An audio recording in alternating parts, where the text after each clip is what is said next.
Hi guys, इस video में हम बात करेंगे जो भी स्टूडेंट्स आप लोग अगर इस बार काउंसलिंग के थ्रू या डायरेक्ट आप बीटेक में एडमिशन लेना चाहते हो तो आप लोग के लिए कौन सा ब्रांच बेस्ट रहेगा, ट्रेंडिंग ब्रांच क्या है उसके बारे में डिस्कस करने वाले हैं। तो अगर आप पहली बार चैनल पर हो तो सब्सक्राइब जरूर कर लेना सो दैट कि आगे आप लोग के कॉलेज के रिव्यूज वगैरह जो आने वाले हैं वो मिस ना हो।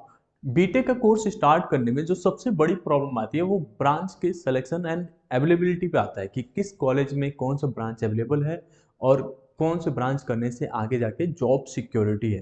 तो इस समय के ट्रेंड के हिसाब से कंप्यूटर साइंस, आईटी या आर्टिफिशियल इंटेलिजेंस इधर की तरफ बूम है। इसी के साथ साथ जो ट्रेडिशनल कोर्सेस आते थे, जो बीटेक हुआ करते थे, केमिकल, मैकेनिकल, वो बहुत सारे कॉलेजेस से खत्म भी हो रहे हैं। तो उसके बारे में डिस्कस करते हैं कंप्लीटली। तो सबसे पहले देखते हैं, कंप्यूटर साइंस अपने आप में 4-5 ब्रांच बन चुका है इस समय। तो जो मेन हुआ करता था वो कंप्यूटर साइंस एंड इंजीनियरिंग हुआ करता था, जिसके बाद से जो है कंप्यूटर साइंस एंड इंजीनियरिंग, फिर आईटी, ये सारी चीजें चलता था। तो कंप्यूटर साइंस एंड इंजीनियरिंग हुआ एंड इंफॉर्मेशन एंड टेक्नोलॉजी हो गया। तो ये दोनों मेन ब्रांच हुआ करते थे हमेशा से। उसके बाद से अब जो है रिसेंट ईयर से 3-4 सालों से कुछ और भी ब्रांचेस आ गए हैं जो कि ट्रेंड में है, जैसे computer science and engineering in artificial intelligent या इंटरनेट ऑफ थिंग्स या data science.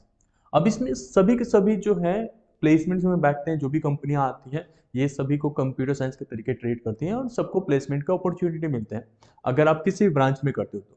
But preference wise देखें तो वो आपके इंटरेस्ट के ऊपर होता है। वैसे most of the students computer science जो ट्रेडिशनल वाला था कोर्स, सेम उसी में जाना चाहते होते हैं। अगर आप किसी कॉलेज को सेलेक्ट करते हो और उस कॉलेज में ये वाला ब्रांच अवेलेबल नहीं है तो इसमें से प्रेफर कर सकते हो।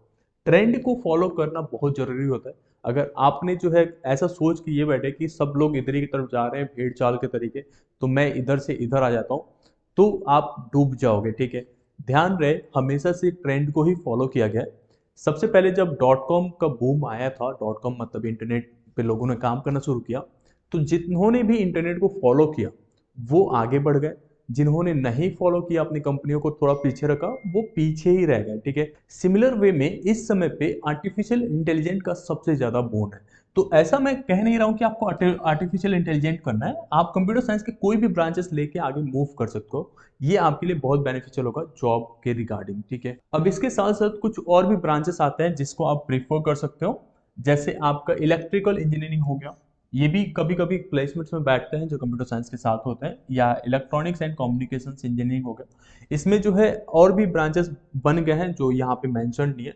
बट अभी भी कुछ सेंटर्स पे, मतलब कुछ कॉलेजेस में ये सारी चीजें अवेलेबल है, सिविल इंजीनियरिंग, मैकेनिकल इंजीनियरिंग। अब आपको पता है मैकेनिकल इंजीनियरिंग और सिविल इंजीनियरिंग की क्रेज क्यों डाउन हुआ है? इट्स नॉट बिकॉज कि जॉब की अपॉर्चुनिटी कम हो गई है। ये इस वजह से कि जो भी स्टूडेंट्स केमिकल इंजीनियरिंग और मैकेनिकल इंजीनियरिंग में पहले पार्टिसिपेट किया करते थे उनके पास अपॉर्चुनिटीज हुआ करता था कि वो इंडियन गवर्नमेंट जॉब में अप्लाई कर सकते थे। जैसे आईईएस के पेपर होता है, इंडियन इंजीनियरिंग सर्विसेज का, उसमें वो जाते थे, या पीएसयूज के लिए जाते थे। तो अभी आप देख रहे होगे कि सारा का सारा प्राइवेटाइजेशन हो गया है, इस वजह से भी इसका क्रेज काफी डाउन हो गया है। मतलब ऑलमोस्ट जो है 50% कॉलेजेस ने, जो प्राइवेट कॉलेजेस थे, वो केमिकल इंजीनियरिंग और मैकेनिकल इंजीनियरिंग को ऑलमोस्ट खत्म कर दिया है। मतलब वहाँ पे इस तरीके के ब्रांचेस अब है ही नहीं। ठीक है, अब इसके साथ साथ आपका इलेक्ट्रिकल एंड इलेक्ट्रॉनिक्स इंजीनियरिंग आ जाता है, या इसी में कंप्यूटर साइंस भी इंटर कर जाता है। तो बहुत सारे और ब्रांचेस अवेलेबल है। बट आप लोग को मेक श्योर करना चाहिए कि ट्रेंड को फॉलो करो। अभी आप देख भी रहे होगे, जो भी आपके दोस्त होंगे वो जो है कंप्यूटर साइंस कर रहे होंगे, और आपको भी जाना चाहिए। कंप्यूटर साइंस नहीं मिलता है, इंटरनेट ऑफ थिंग्स में चले जाओ, वो भी नहीं मिलता है। आप इंफॉर्मेशन टेक्नोलॉजी में चले जाओ, ये सारा का सारा चीज़ें सेम है। ठीक है, कोर्सेज सेम पढ़ते हो आप, बस कुछ कुछ सब्जेक्ट्स के चेंजेस होते हैं सेमेस्टर वाइज। जैसे लेट से कि एक सेमेस्टर में आपके पास 5 सब्जेक्ट है, दूसरे स्टूडेंट, दूसरे ब्रांचेस वाले के पास भी 5 ही सब्जेक्ट है। तो 1-2 सब्जेक्ट्स का चेंजेस मिल सकता है, जो कि आप दूसरे जब सेमेस्टर में जाते हो तो वहाँ पे पढ़ने को मिल जाता है। अब वहाँ पे जाने के बाद से आपको इन्वायरमेंट का पता चलेगा। अब ये जरूरी नहीं है कि आपको जो भी ब्रांचेस मिल रहा है वो गवर्नमेंट में मिल रहा है या प्राइवेट में मिल रहा है, और किसी चीज़ का वेट नहीं करना है। साल खराब करना भी एक तरीके का वेस्टेज होता है। अगर आपका जो है इस बार का ड्रॉप था तो सेकेंड ड्रॉप के लिए मत सोचना। इस समय ऑनलाइन इतने सारे एआई टूल अवेलेबल हो गए हैं कि वो आप लोग के लिए काफ़ी हेल्पफुल होगा जब भी आप कॉलेज में एडमिशन लेते हो एंड उसके बाद से अपनी कोडिंग जर्नी स्टार्ट करते हो। तो गवर्नमेंट में रहते हो तो आपको थोड़ा बेनिफिट मिल जाता है कि आपको टीचर्स का, मतलब प्रोफेसर्स का इतना प्रेशर नहीं रहता है।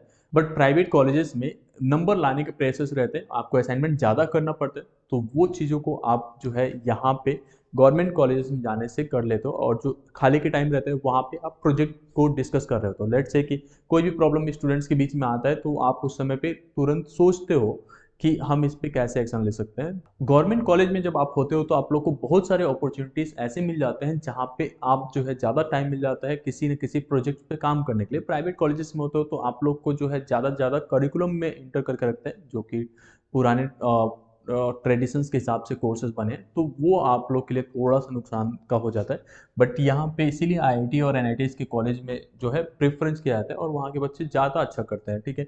अब यहाँ पे आप लोग को जो है जैसे मैंने बताया कि ट्रेंड को फॉलो करना है, और कुछ और भी सोच रहे हो आपके दिमाग में, किसी तरीके के डाउट्स आ रहे हैं या किसी कोर्स के लेके प्रेफरेंसेस हैं, तो आप मुझे कमेंट सेक्शन में बता देना। मैं आपको बता दूंगा कि क्या चीज़ को आपको फॉलो करना चाहिए और आपने क्या चूज कर रखा है, किस ब्रांचेस में जाना है, वो भी कमेंट सेक्शन में बताइए। होप इन डेट आपको वीडियो पसंद आया होगा। Thank you so much.